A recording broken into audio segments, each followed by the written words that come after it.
Assalamualaikum warahmatullahi wabarakatuh. Nama saya Ahmad Husaini. Nomor induk mahasiswa 101200128. Saya dari kelas HKIE.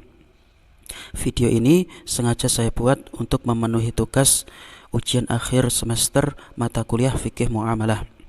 Bismillahirrahmanirrahim. Di sini saya akan menjelaskan sedikit tentang qard. Apakah yang dimaksud dengan qard? Qard adalah pinjaman yang harus dikembalikan dengan nilai yang sama pada waktu yang tertentu. Secara teknis, akad qard diberikan oleh seseorang maupun dari bank syariah kepada orang lain dengan tujuan untuk digunakan pada waktu yang mendesak. Adapun cara pembayarannya atau pelunasannya bisa diangsur maupun dibayar lunas secara langsung. Kemudian, adapun syarat dan rukun-rukun qard antara lain, yang pertama yaitu muqtarid. Seorang muqtarid haruslah orang yang ahliyah muamalah. Harus orang dewasa, berakal, tidak gila, dan tidak juga mahjur. Kemudian yang kedua adalah muqrid, yaitu yang meminjami uang, yaitu bisa dari pihak bank ataupun seseorang yang meminjami uang tersebut. Haruslah orang yang ahliyat at-tabarru', artinya layak bersosial, dalam arti dia itu mempunyai kecakapan dalam mengatur uangnya sendiri menurut hukum syariat. Dan seorang muqrid tidak ada paksaan dari orang lain.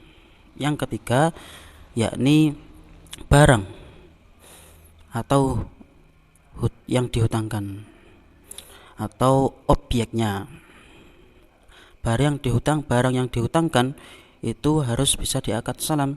Dengan diakad salam berarti sah barang tersebut dihutangkan. Yang keempat yaitu ijab qabul atau sigot. Ijab qabul haruslah dengan jelas dan terang dan sesuai atau bisa dipahami oleh kedua belah pihak, sehingga peminjam dan yang meminjami tidak salah paham dalam memahami akad tersebut. Kemudian contoh kasus akad qard. Misalnya ada seorang bapak mempunyai anak, kemudian anaknya tersebut kecelakaan umpamanya. Bapak tersebut tidak mempunyai uang yang cukup untuk melakukan operasi, dan itu pun adalah situasi yang sangat mendesak, ya. Maka boleh bapak tersebut meminjam kepada bank dengan syarat dan rukun-rukun yang telah dijelaskan di depan tadi. Contoh berikutnya, mungkin orang tua yang ingin menyekolahkan anaknya kuliah atau baru masuk perguruan tinggi, namun terdesak dengan kebutuhan uang, maka boleh meminjam ke bank syariah dengan memperhatikan syarat dan rukun-rukun tadi. Adapun fungsi akad qard adalah yang pertama yaitu membantu orang lain untuk mengeluarkan atau memberi solusi agar bisa menghadapi masalah yang dihadapinya. Yang kedua yaitu qard hasan yang menjadi pembeda bank syariah dan bank konvensional, yaitu bank yang bukan syariah seperti BRI, BNI dan lain-lainnya.